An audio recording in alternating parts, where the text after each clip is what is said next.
Билесизби, 18-кылымда дүйнөдөгү эң жегичи адам Шарль Домери жашаган.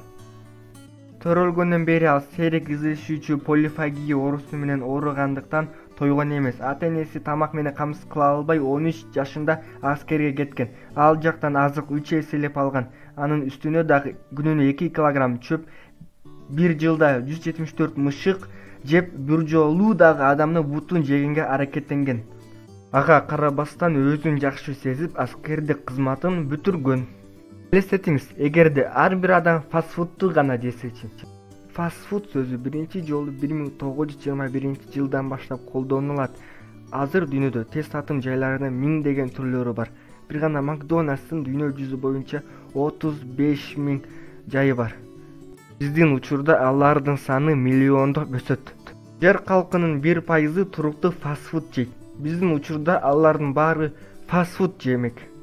Фастфуд жайларында ар бир 3-чү адам иштемек. Ансыз деле ал жакта жылына миллион кызматкер кошулат. А персоналдык кызматкерлердин саны 400%га көп. 1970-жылы акшылыктар тез татымга $6 миллиард короткон. 40 жылда бул сан 18 эсе өстү. Бул жакта билим берүүгө, компьютерге, унааларга, китептерге, фильмдерге, журналдарга коротулган акчалардын баарынан көп. Биздин учурда мындай корпорациялардын кирешеси $1 триллион жетмек. Ашыкча салмак эрте өлүүнүн чыгым чегүүнүн кийинки экинчи орундагы себеби. Дүйнөдө ашыкча салмак топтогон адамдардын саны 1,5 миллиард. Эң семиз улуттардын бири австралиялыктарда ар экинчи адам ашыкча салмак бар. Бара дүйнөдө спорт жөнүндө түшүнүк жоголо бермек. Анткени фастфуд менен бир тамактануудан алган калорияны күйгүзүү үчүн 7 саат тынымсыз басуу керек. Семирүү үчүн оорулар менен өлүмдөр өсөт.